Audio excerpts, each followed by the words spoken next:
Hola, ¿cómo están? Muy buenas noches, amigos y amigas de FETACUM. Es un gusto estar aquí en los viernes de en vivo con todos ustedes, con su servidor Carlos Valencia, suicidólogo. Para mí es un gusto poder llegar a, pues, a donde quiera que se encuentren. Ojalá estén disfrutando de un buen viernes, ojalá que empiece un buen fin de semana. De verdad lo deseo de corazón, que cada día haya más certidumbre en los procesos de salud, de mejora. Sigo felicitando a la gente del sector salud que siguen apoyando, que están al pie del cañón. Para mí es muy importante y para la asociación, para FTACUMAC, de la cual encabezo estos esfuerzos. Y para mí es muy importante, primero, pues felicitar a mi equipo de trabajo, que siempre están a la vanguardia del servicio, de apoyar, de ayudar, y que hoy nos demuestra más. Iniciamos nuestros diplomados el próximo lunes, y esto para nosotros es un esfuerzo de todos, para todos ustedes. Saludo a mi amiga Fer. Fer, te mando un abrazo enorme. Señora Santa, ¿cómo está? Muy buenas noches. A José Luis Chalé, ¿cómo estás? Buenas noches. Angélica Valencia, tocaya, un abrazo. La doctora y colaboradora y responsable del área de Servicio Social y Voluntariado, la doctora Olivia Maldonado. ¿Cómo estás, Oli? Buenas noches. Y qué gusto que estén por acá, qué gusto que estén compartiendo conmigo este espacio. Montserrat, buenas noches. Miren, este tema de la visión de túnel y la relación con el suicidio, muchas veces pensamos que solamente dentro del proyecto de la visión de túnel está dentro o se encuentra dentro de la cuestión del suicidio. Pues sabemos que no, vamos a ir descubriendo, vamos a ir caminando. Este fenómeno es una realidad compleja que se va develando como todo fenómeno, como toda fenomenología, se va acercando a cierto tipo de realidades angustiosas, de ansiedad, de cuadros de depresión. Y por supuesto que el abordaje que nosotros tenemos en FTACUM es un abordaje interdisciplinario. No nos casamos con ninguna postura psicológica, al contrario, buscamos protocolos interdisciplinarios de intervención, esto para dar una mejor respuesta y más integral a las necesidades suicidológicas. Esto, como ustedes lo saben, pues lo vamos a estar viendo, tratando y caminando en el ser y el quehacer de nuestra formación como institución, basados en una filosofía fenomenológica, en un método relacional. Y esto es para que vaya quedando claro como qué es lo que hacemos, que nosotros pensamos que la prevención del suicidio es justicia social y pensamos que la posvención suicidológica, las familias por pérdida por suicidio, siempre necesitan un enfoque interdisciplinario de conjunto, de regresar, de borrar el enigma y el estigma que les genera esta muerte por suicidio. Y el día de hoy es un tema para mí relevante, es un tema que hay que estar muy conscientes cuando hablamos qué es la visión de túnel y por qué lo manifestamos como un fenómeno, porque nos va enseñando, porque nos va develando. Ahora que abrimos nuestros diplomados, que la verdad agradezco a la Universidad Intercontinental, agradezco al padre Alfonso Martínez por el vínculo, de verdad que sin todo el esfuerzo de ellos, el estar generando estas condiciones, pues nuestro esfuerzo se ve también fortalecido, es un esfuerzo de 24 horas al día para que esto surja. Y la verdad es que siempre da buenos resultados. Esperemos que sí. Santa, ¿cómo estás? Un abrazo. Bueno, ya hay dos santas aquí viéndonos, a la señora Santa y Santa Trejo, un abrazo. A Rosario Cisneros también un abrazo. Vale. Entonces, la visión de túnel, si bien llamada la visión del túnel, es un fenómeno característico que siempre va a afectar, en la mayoría de los casos con diferentes grados, la capacidad para recibir estímulos externos, para recibir los estímulos de nuestro entorno de manera correcta. Es decir, si una persona tiene una nula percepción o poca percepción del entorno, puede ser, ¿verdad? Y ustedes van identificando porque de alguna manera todos hemos transitado por algunos túneles, por estas visiones de túneles, por este fenómeno de la, del tubo o de la visión de túnel, y estas van a manifestar en situaciones de alto estrés y de ansiedad. Lo que vamos a tratar de relacionar es qué relación guarda este fenómeno de la visión de túnel con el suicidio. Saludo a Lu MH, a Cristina, qué bueno que están por acá, a Frank, viendo el video. Yo les agradezco mucho su presencia. Recuerden que todos estos videos los pasamos al canal de YouTube de Carlos Valencia, suicidólogo, para que los quiera volver a ver, o aquí en la página de FETACUM en Facebook. Lo que pasa es que buscamos ya más pluralidad en las redes sociales. Luis, ¿cómo estás? Un abrazo y acá también bendiciones para ti, todo el éxito. Sabes que cuentas con la asociación y con tu servidor. Estamos siempre de la mano caminando. Y muchas gracias por bendecirnos con tu presencia. Es habitual que cuando las personas se encuentran en un estado marcado por altos niveles de estrés psicofisiológico, se presente atención de forma exclusiva a casi aquello que se encuentra relacionado con él. Es decir, la visión de túnel también implica un enfoque. Hola José, ¿cómo estás? Buenas noches, bienvenido. Y este enfoque, lo único que hace la persona en visión de túnel, en este fenómeno, pues se enfoca en la tarea que está realizando o lo que lo está amenazando en ese momento o lo que le preocupa de manera principal a esta persona. Entonces, es importante que no utilicemos lenguaje un poco peyorativo, oye, no te distraigas, oye, enfócate. No sabes por la que está pasando la otra persona. Vamos a tener cuidado cuando alertemos al otro porque la gente tiende a manifestar sus mecanismos de defensa sin darse cuenta que al defenderse ataca. Entonces, a veces vamos a tratar de entender que el otro no está pasando por el mejor momento y que tú tampoco lo tienes que saber porque a lo mejor no tienes ni la capacidad o la sensibilidad o las ganas de resolver. Entonces, bueno, pues esa es la cuestión. Eh, Jadesa, buenas noches. Mari, qué gusto verte por acá. Te mando un fuerte abrazo. Entonces vamos a centrarnos en la atención, es decir, ¿a qué le estamos poniendo atención? Porque a eso que le estamos poniendo atención es precisamente lo único que queremos que se resuelva o lo único que nos está generando esa problematización. Entonces, aquí la atención es una función psicológica muy amplia y como tal, las alteraciones que presentan pueden dar lugar a fenómenos muy diversos. La atención guarda una estrecha relación con la concentración, es decir, si nosotros no estamos concentrados, o sea, si tenemos muchas tareas, ya estamos a un año de la pandemia y de esta, más allá de la pedagogía pandémica, más allá del esfuerzo secundario, de lo que hemos aprendido, de lo que estamos nosotros elaborando, bueno, pues ojalá que hayamos traducido de manera resiliente este elemento de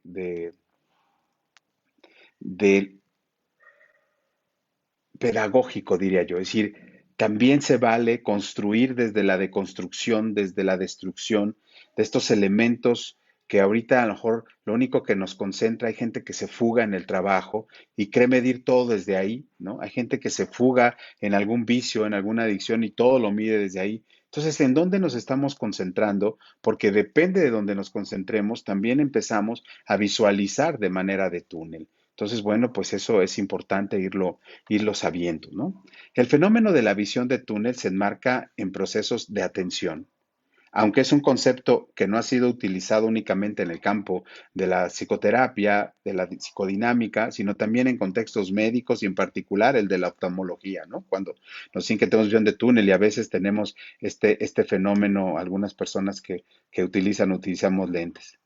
Pero desde la psicología, que desde la psique, de la ciencia de la conducta, se define como una alteración de la capacidad atencional, es decir, ya estás perdiendo atención, que se produce en situaciones de estrés intenso y en concreto cuando la persona experimenta una sensación de amenaza. O sea, tiende ante la amenaza de resguardarse. ¿No? Un poquito cuando pasa a las resacas, cuando la gente toma o bebe o siente culpa o que hizo algo o cree que hizo algo y estos elementos lo hacen que el entorno se vuelva amenazante, ¿no? Y que no siempre corresponde a la realidad. Pero esta visión de túnel en la que nos metemos, también es importante identificarla, ¿no? Cuando no queremos saber de nada ni de nadie, estamos ya empezando a transitar en un túnel, ¿vale? Que este bus, ¿verdad? Necesitamos como que transita, que termine, que genere pues pronto un fin, ¿no? Es la vivencia en las situaciones, eh, cuando estamos en una visión de túnel o del entorno, se visualiza objetivamente amenazante. Hola Marta, ¿cómo estás? Buenas noches. Al UMH, ¿cómo estás? A Montserrat, buenas noches. Y cada persona determina su nivel de amenaza y por eso este tipo de visión de túnel se ve ahí reflejada en su comportamiento, que esto va a desarrollar esta visión de túnel. La visión de túnel afecta a la percepción global. La persona se enfoca en el objeto de deseo, en el objeto de solución o en el objeto de conflicto. Esta visión de túnel es habitual en las personas con una edad intermedia y llega a afectar a la persona de tal manera que pierde la capacidad de la visión periférica o restringida. No es que sean necios.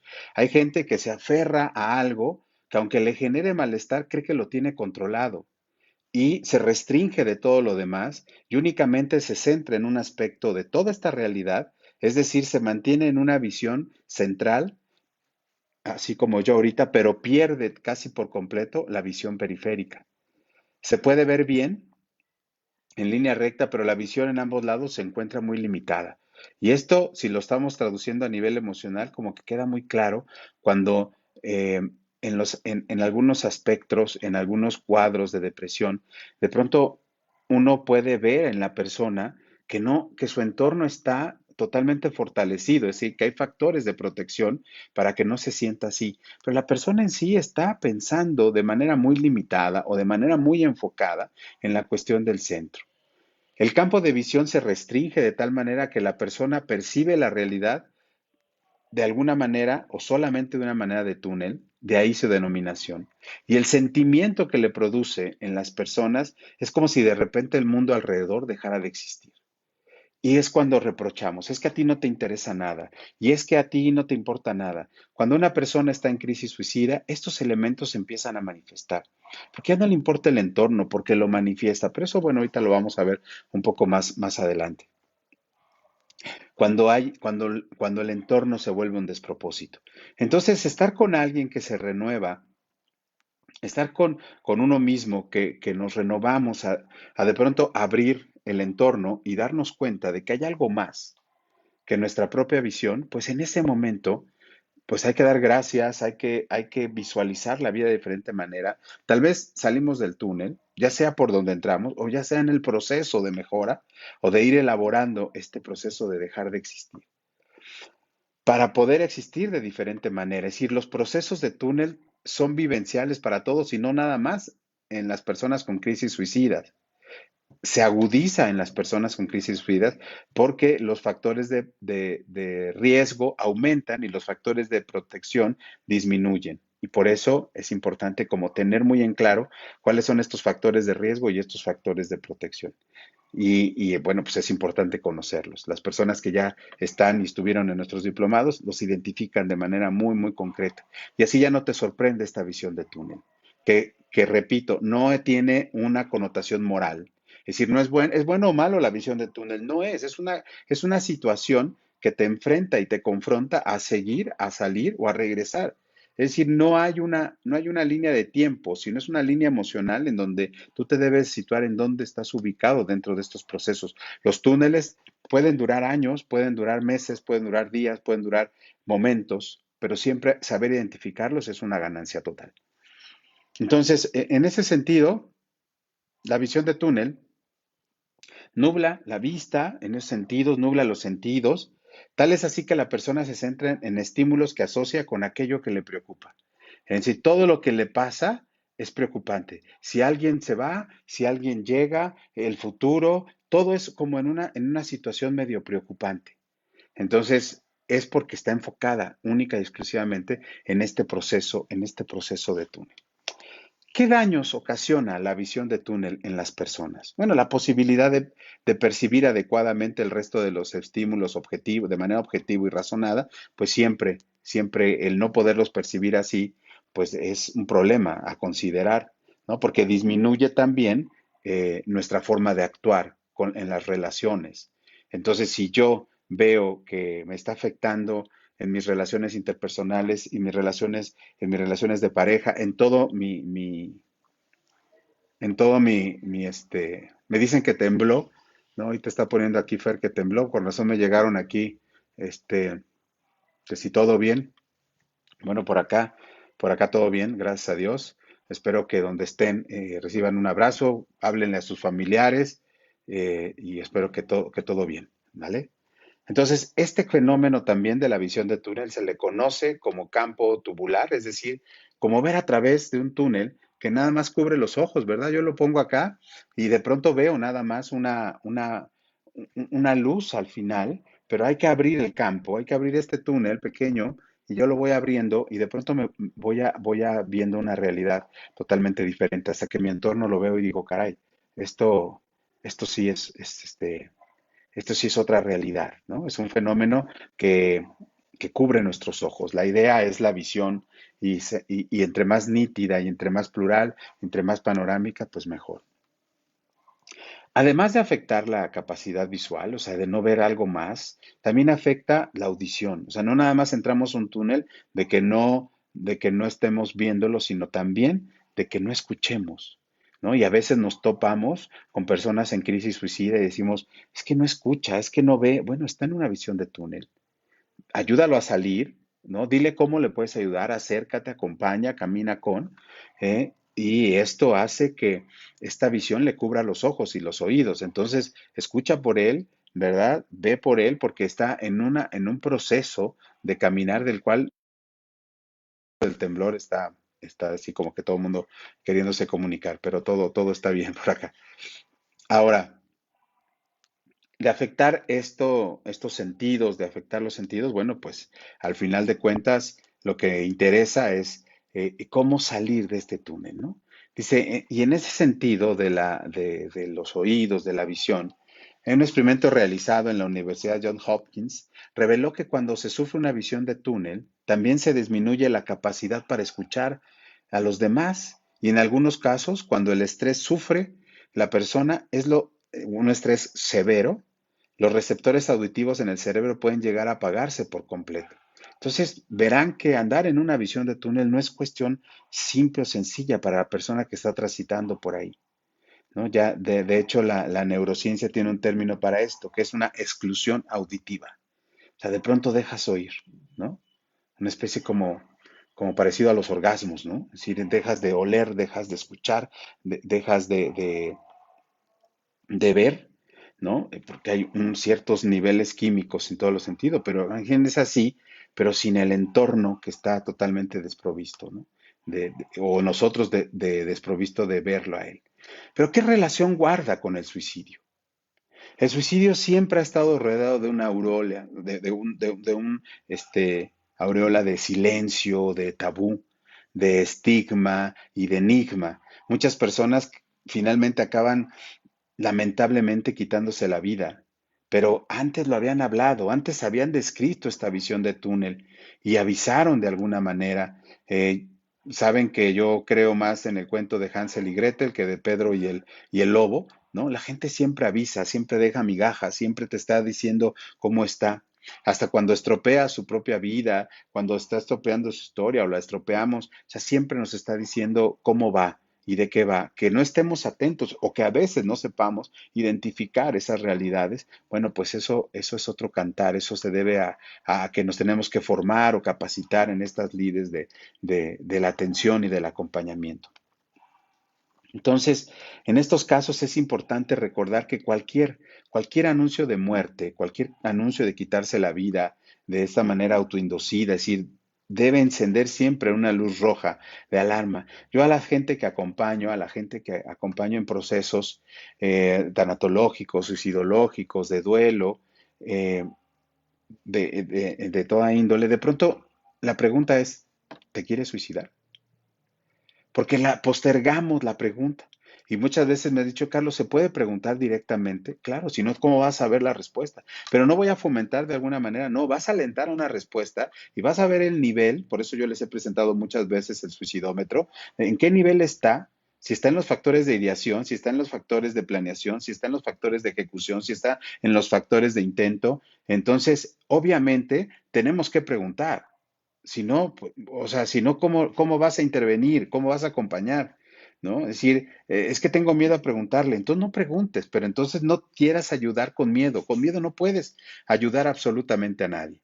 Y en ese sentido, pues no puedes generar como un bienestar, ¿no? Entonces, esto para que las personas que quieran, yo los invito, ¿verdad? Iniciamos el lunes, pero si alguien quiere meterse al diplomado, pues adelante. ¿Por qué? Porque hay niveles de intervención, nosotros le llamamos praxis, de generar todo un encuadre para poder atender, ayudar a las personas. Y pues ojalá se animen, si no en esta generación en la que vienen, no se preocupen. Pero es importante, vital, y los estudios lo mencionan, reconocer factores de riesgo y factores de protección, porque el nivel de riesgo aumenta proporcionalmente al número de factores presentes.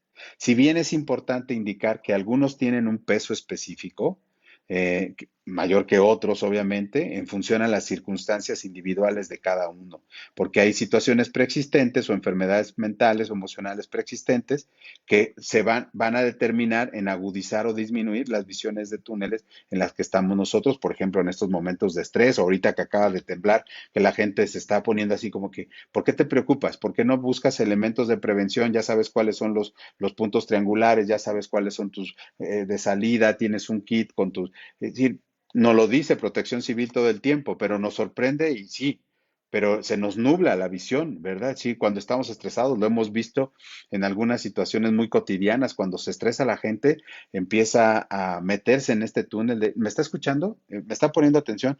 ¿No? Yo como profesor o como docente veía yo a chicos, chicas que de pronto estaban estresados porque se les iba a hacer una pregunta y de pronto se quedaban así como uno tenía estas herramientas o este conocimiento y sabía que no había que presionar, porque a lo mejor no la estaba pasando bien y mejor acercarnos y decir, a ver, órale, pues vale, no pasa nada, si no respondes lo que pregunto. Nada más que el narcisismo a veces de algunos docentes, pues es más grande que sus ganas de enseñar y hacen y estropean los procesos de algunos estudiantes, ¿no? No digo que todos, ni todos los profesores, ni todos los estudiantes, ¿vale? Digo, para que no, yo nunca voy a generalizar en ese sentido. Entonces, vamos a identificar siempre los factores de riesgo y los factores de protección, pero vamos a conocer nuestras circunstancias en ese sentido. Los principales signos de alarma se relacionan con intentos previos de suicidio, y esto hay que tenerlo muy en claro, con intentos previos, ¿verdad? Evidentes, es decir, sí, lo he intentado. No pensar no tener ideaciones suicidas, no ideaciones de muerte, eso no son intentos de suicidio. Intentos previos de suicidio que queden constatados. Antecedentes de suicidio en la familia. Una expresión verbal más o menos explícita de me quiero matar, de un sufrimiento desbordante que lo estamos viviendo con acompañamiento del duelo en las familias por COVID, que por cierto vamos a tener un taller sobre eso y pues les estaré invitando y qué bueno que van a estar con nosotros, es sin costo y va a ser parte el área de formación de FETACUM, lo vamos a dar a todos, para con todos ustedes, va a ser por medio de nuestros grupos de Facebook, ya les estaré diciendo cómo es la situación. Pero la idea es que nosotros aprendamos factores de riesgo y factores de protección, que el sufrimiento no nos desborde, todos hemos sufrido, todos hemos padecido. El problema es que no dejemos que nos desborde y que no pensemos que no pasa nada y que el tiempo lo va a mejorar o aclarar, eso son falacias, ¿no? Sino decirle a la gente si tiene propósitos autodestructivos. Y cuando podemos lograr acompañar que una vida tenga sentido, créanme que la satisfacción es total, es total. Uno llega a desbordarse a veces por estar con esas personas y más aquí, ¿no? Que se vuelve un poco frustrante el hecho de acompañar y de pronto te lo impide, vale, esta camarita, que es la que nos ayuda, la que nos mantiene vinculados, pero a veces ese abrazo necesario, ese cómo estás, ese mirarte, sujetarte la mano, ¿no? Y decirte, estás bien, todo va a estar mejor y para eso estamos aquí, cosas así, ¿vale? Entonces, en los casos de tener factores de riesgo como estos que estoy señalando, ¿no? Conflictividad familiar, pérdida del empleo, una situación económica desfavorable, el fallecimiento reciente de un familiar cercano. Es decir, parece que estoy etiquetando la lista de lo que estamos viviendo. Pues al contrario, Lili, muchas gracias por vernos y escucharnos. Ojalá que sea de su interés estos temas, ¿no? Entonces, para mí, pues es muy importante que la persona deje de sufrir, ¿no? Como esta iglesia que generó con este eslogan de para de sufrir, pues le dieron al clavo, de que se hicieron millonarios, pues se hicieron, obviamente, ¿no? Y a lo mejor y esa era la idea y funcionó bien. La cuestión acá es sí, efectivamente, hay que dejar de sufrir, nada más que no puede depender siempre de una entidad superior a nosotros. Esta es vinculante y es relacional. Yo como teólogo también lo digo, pero también no como una persona que deja todos en manos de un agente externo, una persona externa para pensar que estoy bien. Y si eso desaparece o eso modifica, pues automáticamente voy a estar mal. Y como ya no estás, genera una dependencia muy dañada en ese proceso, ¿vale? Entonces, bueno, pues tengamos cuidado aquí en dónde depositamos nuestra felicidad y en qué o en quién. También influyen en ese sentido, como les decía, conflictos familiares. Ahorita, pues la pérdida del empleo, esto implica pocos recursos en la familia y las situaciones económicas se vuelven desfavorables y viene a desgastar, ¿no?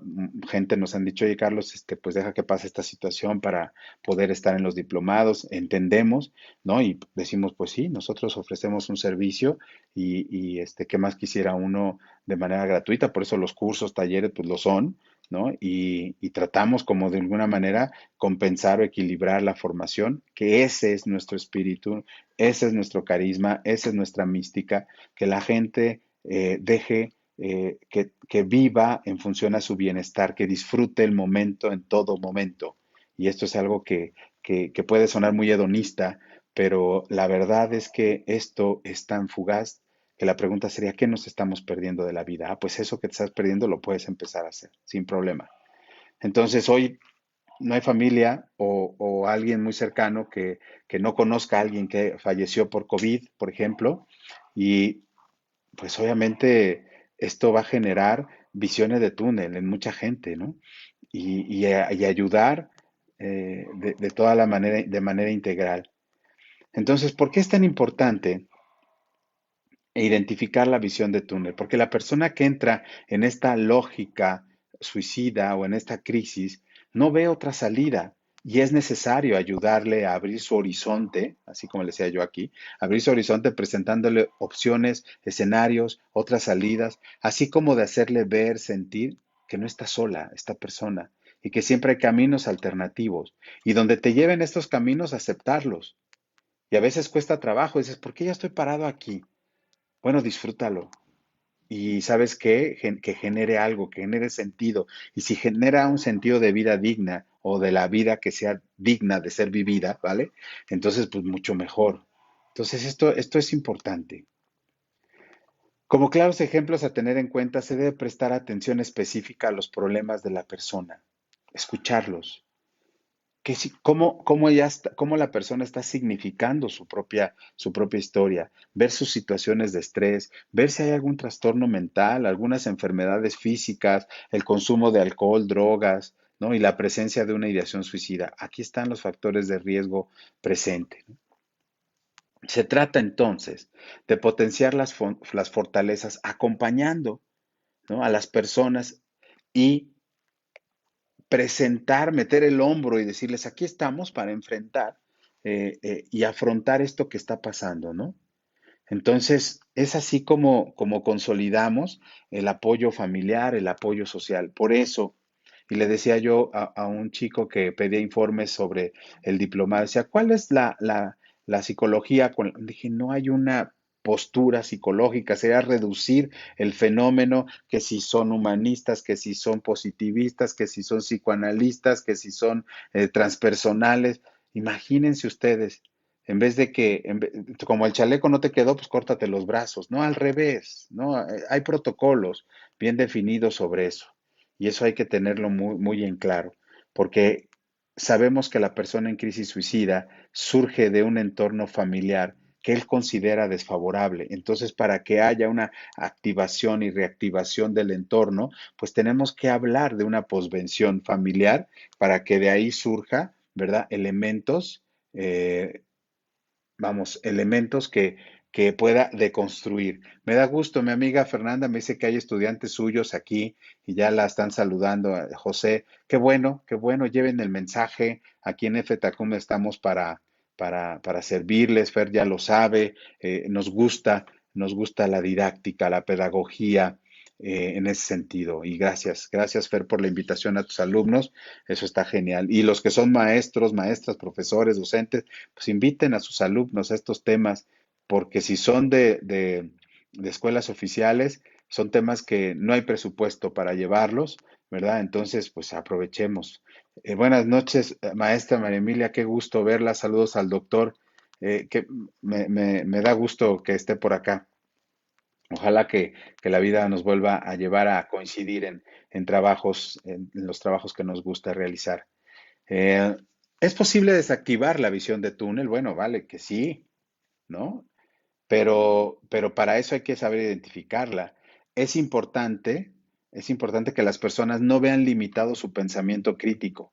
Hay gente que no sé. Yo publicaba, vayan a la página y no, no es comercial, la página de Facebook, Carlos Valencia, suicidólogo, y vean mi portada de, la portada, ¿no? La portada de la página, y ponía yo ahí ciertas cosas que a veces la gente piensa que si las hace va a estar mal, por no asistir a una cita, por no querer hacer esto, el otro, por darse tiempo para uno, piensa que eres mala persona.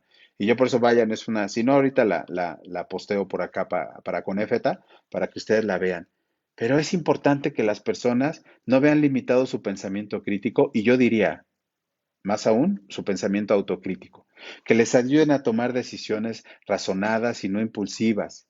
El ser impulsivo nos ayuda en un aspecto creativo, artístico, pero en la medida del autocontrol y en la medida también del autocuidado, a veces ser impulsivo no está del todo bien, ¿vale?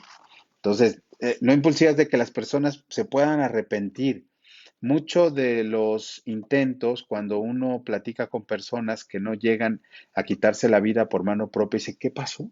Pues no sé, de pronto me llegó y lo quise hacer y bueno, ya de pronto analizamos todo el plan y analizamos todo el proceso y vemos que no, fue impulsivo el momento, pero la ideación tenía meses, años de estar ahí esperando el momento. Entonces, entre más factores de protección, el momento no llega. Y si llega, no impacta de la manera tan fuerte como lo hace. Hay que tomar decisiones razonadas, no impulsivas de las que después la persona se pueda arrepentir. No me gusta hablar y esto me queda muy claro y lo he compartido con compañeros suicidólogos y a mí no me gusta y ustedes pueden ver las publicaciones de todos estos 9 años en donde no hemos subido una sola foto de un método o una sola nota de suicidio porque no nos interesa darle, no somos un periódico de la de alarma cuando era niño, ¿no? Entonces, pero he visto, lamentablemente, lo que voy a contar, personas cuando no pudieron ser salvadas o que ya fueron encontradas colgadas, vemos cómo se desgarraban la garganta con tal de quitarse ya fue inútil, porque la persona tiende a arrepentirse en ese momento. Entonces, a veces la solución no llega y llega el deceso, ¿no? ¿Qué hacemos? ¿Qué invitamos? Bueno, pues acudan hay gente que educándose, formándose, aprendiendo, también genera esta autoprotección. Y si no asiste a un acompañamiento suicidológico, aquí en FETACUM tenemos este, procesos de grupo, procesos individuales, acompañamientos personales, ¿no? Cuando la situación sea preocupante, para desactivar o al menos para reducir este efecto, estas crisis, ¿no? Es importante que la persona sea consciente de su existencia y del sentido de su vida, y si no hay que crearlo. sobre todo en situaciones de estrés y ansiedad, que son los que más impactan. Yo he platicado con personas que sin darse cuenta de pronto ya están alzando la voz, o ya están gritando, o ya están manifestando actitudes de ansiedad, decir, a ver, oye, ¿qué onda? ¿Qué está pasando? ¿No? Y bueno, pues es importante tomar con seriedad a nuestro cuerpo y lo que nos está diciendo, porque en lo que llegue el apoyo o en lo que me doy cuenta de la autoayuda, ¿no? El otro extremo se puede presentar, ¿no? Entonces, bueno, pues eso hay que tenerlo en cuenta. A ver, aquí hay una pregunta de Lili. Cuando existen ideas suicidas recurrentes, inclusive intentos suicidas, ¿se sugiere de inmediato referencia a psiquiatría para la evaluación? Sí. Yo les he dicho, contención, prevención, intervención, posvención. Es decir, cuando una persona ideas suicidas puede acercar, cuando ya están verbalizadas y cuando te las están diciendo, por ejemplo, Lili, si un familiar se acerca y te dice, oye, estoy pensando en esto, estoy pensando en esto, y tú dices, ah, mira, te voy a referir de inmediato a psiquiatría, a que te valoren. Bueno, está bien, pero creo que la parte de la contención y la parte de la prevención la puede hacer cualquiera con grado de sensibilidad, de ser empático y decirle yo no puedo ayudarte, o a lo mejor yo soy la causa de estas ideaciones o este entorno en el que estamos viviendo, si es un familiar.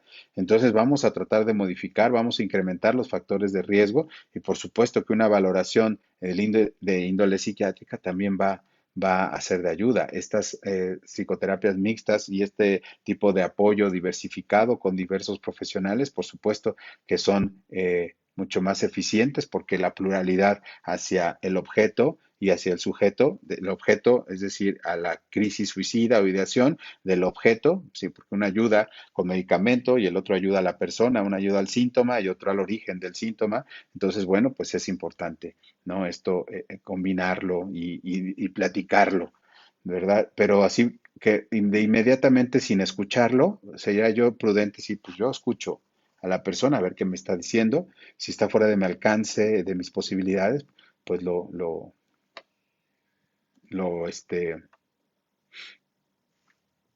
lo canalizo y qué bueno, y lo acompaño, obviamente, ¿verdad? En ese sentido, pues es vital, ¿vale?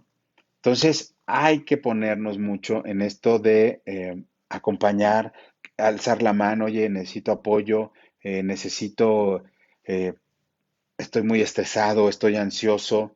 No hay gente que cree que puede sola y siempre les digo, no vas a poder. Algún día vas a tronar y de la peor manera. No te estoy espantando, te estoy diciendo lo que he visto. Por tanto, intentar disminuir el nivel de tensión es esencial para recuperar una tensión más amplia. Escuchen con atención, intentar disminuir el nivel de tensión es esencial para recuperar una tensión más amplia de mí mismo, del autocuidado, que son palabras que dicen, ¿cómo es eso del autocuidado? O sea, pues es esto, que tú no te lo has dado y siempre por eso las relaciones están en función al fracaso, porque esperas que el otro te cuide y no tú. Esperas que el otro te haga feliz y no tú. Esperas que el otro sea el sentido de tu vida y no tú. Esperas que el otro sea el amor de tu vida y no tú. A eso me refiero con autocuidado, a que delegas el afecto, el deseo, la existencia. A eso me refiero con autocuidado. Si lo haces por ti, no necesitas que el otro lo haga. Lo compartes, no lo delegas. A eso me refiero. Entonces, son aconsejables en lo que buscas ayuda o quieres o necesitas ejercicios de respiración. Yo todas las personas que acompaño siempre les digo, vamos a respirar, vamos a relajarnos, vamos a ver qué está pasando. En las noches, antes de dormirte, relájate, en las mañanas, enfócate, que suelen ser muy eficaces para reducir el estrés y recuperar el control. Pues cuando nuestro cerebro está en un estado más relajado, puede dedicar recursos para analizar el medio y, por supuesto, para razonar adecuadamente. Primero la escucha, acompañamiento, sí, el acompañamiento psicoterapéutico y va de la mano, ¿verdad? Con esta referencia psiquiátrica, exactamente. Finalmente, finalmente, la visión de túnel se debe en gran medida a nuestra parte emocional. Si no la conocemos, nos desborda. Si no la conocemos, vamos a estar repitiendo patrones autodestructivos. Parte emocional tomando el mando por completo. por lo que será necesario ayudar a las personas ¿verdad? A escanear. Estamos a escanear el entorno para poder ver nuevas perspectivas, escenarios, vasijas, porque las hay, pero a veces cuesta verlas. Cuesta trabajo espejear, cuesta trabajo mirar hacia otros lugares, cuesta trabajo, pero los hay. Hay mejores escenarios. Por eso les digo, vayan ahora a la página de Carlos Valencia, suicidólogo, de ahí de Facebook, y vean la portada, ¿no? Porque a veces nos cuesta trabajo pensar que la medida es el otro. Antes de elegir al otro, elige tu salud emocional. Y si la otra persona está diezmando eso, pues deja de jugarle al fakir y decide por tu mejora. Eso creo que sería bueno, ¿no?